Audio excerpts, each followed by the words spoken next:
Isang magandang araw po sa inyong lahat. Ngayon magkakaroon tayo ng verse of the day mula doon sa aklat po ng Unang Hari, Kabanata 11, talatang 4 hanggang 12. Ganito po sinasabi sa verse 4, sapagkat nang si Solomon ay matanda na, iniligaw ng kanyang mga asawa ang kanyang puso sa ibang mga Diyos, at ang kanyang puso ay hindi naging lubos na tapat sa Panginoon niyang Diyos, gaya ng puso ni David na kanyang ama. Verse 5, sapagkat si Solomon ay sumunod kay Astarte, diyosa ng mga Sidonyo, at kay Malkam, na karumaldumal na mga Amonita. Verse 6, sa gayon gumawa si Solomon ng masama sa paningin ng Panginoon, at hindi lubos na sumunod sa Panginoon, gaya ng ginawa ni David na kanyang ama. Verse 7, pagkatapos ay ipinagtayo ni Solomon ng mataas na dako si Semos, na karumaldumal ng Moab, kabundok na nasa silangan ng Jerusalem, at si Molek, nakasuklam-suklam ng mga anak ni Amon.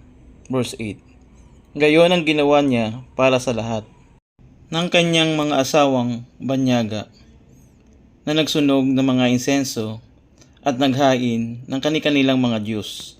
Verse 9, kaya't ang Panginoon ay nagalit kay Solomon sapagkat ang kanyang puso ay lumayo sa Panginoon, sa Diyos ng Israel, at nagpakita sa kanya ng 2 ulit.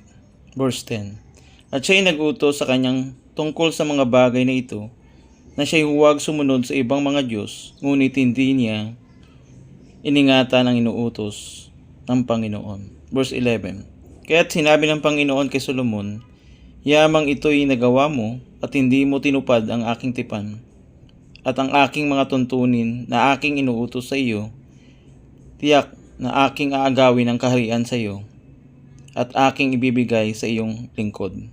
Verse 12, gayon may hindi ko ito gagawin sa iyong mga araw alang-alang kay David na iyong ama, kundi agawin ko ito sa kamay ng iyong anak.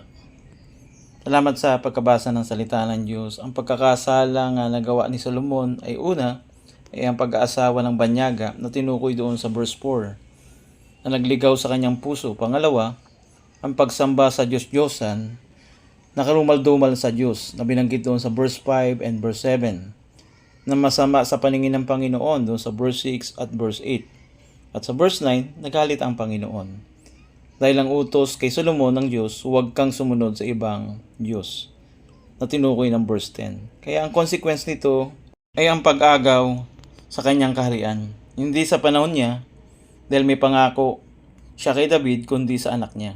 Sa verse 11 at verse 12 na nabanggit. Kaya maging masunurin tayo sa Diyos at huwag magkaroon ng ibang Diyos liban sa Diyos na lumalang ng langit at lupa, na kumikilala sa kanyang anak na si Jesucristo, upang sumpa at pagkasuklam sa paningin ng Diyos ay magkaroon ng kapatawaran na siya nating lapitan, na siyang dakilang mananubos na kailangan ng tao. Ikaw, nasa kalagayan ka ba na ganito ang iyong ginagawa? Nakasuklam-suklam sa Panginoon, hindi ka ibig-ibig sa Diyos, lumapit ka kay Kristo at kilalanin mo siya bilang Panginoon at tagapagligtas. Salamat po sa inyong pakikinig ng ating verse of the day mula doon sa Unang Hari, Kabanata 11, talatang 4 hanggang 12. God bless you all.